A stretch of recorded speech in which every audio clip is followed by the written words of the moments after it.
जय श्री राम। आइए जानते हैं गया धाम में पितृतर्पण पिंडदान करने से पितरों को किस प्रकार मोक्ष मिलती है।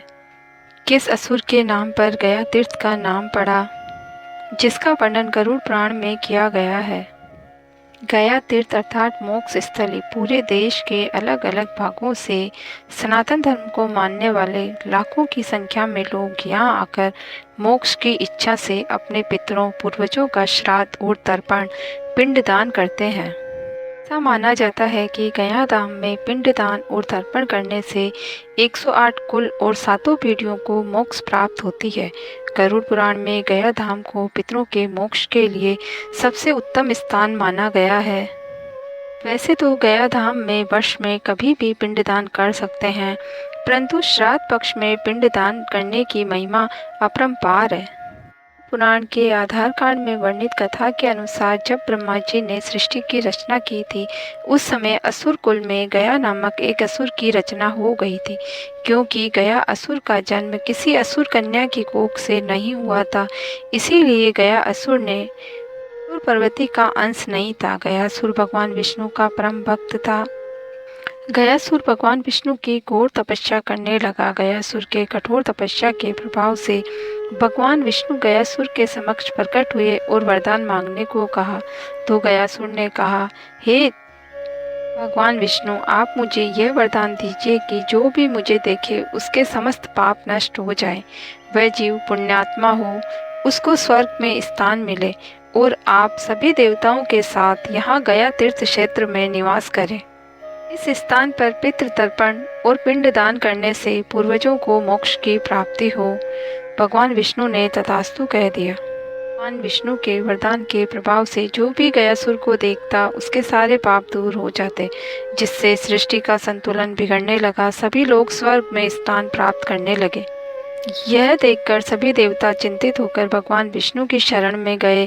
तब भगवान श्री विष्णु ने कहा, आप सब देवता चिंतित ना हो, शीघ्र ही गयासुर का अंत होगा।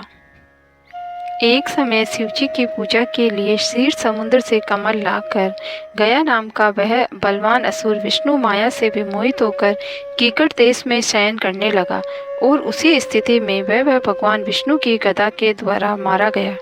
भगवान विष्णु ने गदा से गयासुर का वध किया था, इसीलिए गदाधर के रूप में भगवान विष्णु सदा सदा के लिए गया क्षेत्र में स्थित हो गए।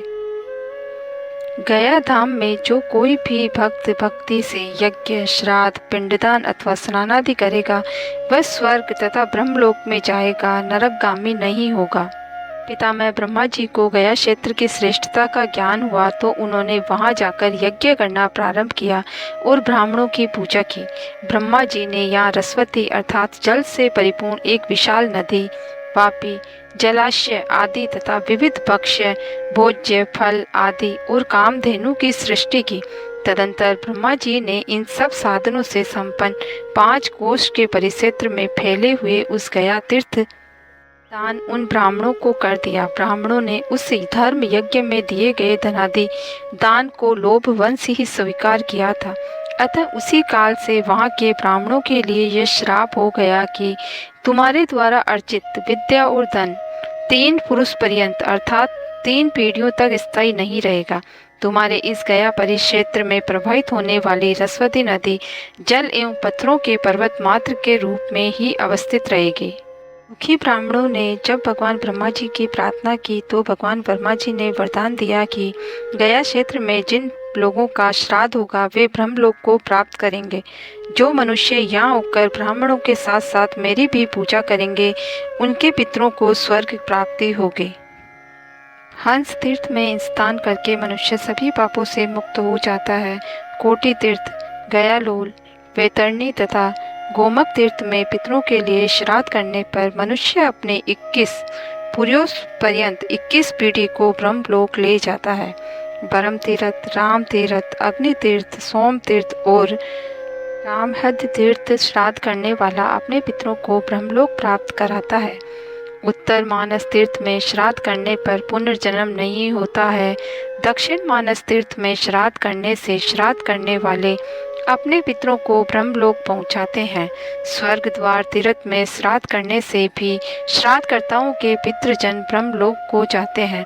भीष्म तर्पण का कृत्य जिस स्थान पर हुआ था, उस कूट स्थान पर श्राद्ध करने से मनुष्य पितृगणों को भवसागर पार उतार देता है। वृंदेश्वर तीर्थ में श्राद्ध करने से श्राद्धकर्ता अपने पितृ ऋण से विमुक्त हो जाते हैं। गया क्षेत्र में ऐसा कोई स्थान नहीं है जहाँ पर तीर्थ नहीं है। 5 कोश के क्षेत्रफल में स्थित गया क्षेत्र में जहाँ कहीं भी पिंडदान करने वाला मनुष्य अक्षय फल को प्राप्त कर अपने पितृगणों को ब्रह्मलोक प्रदान करता है। जय बोलो पितृ भगवान की जय हो।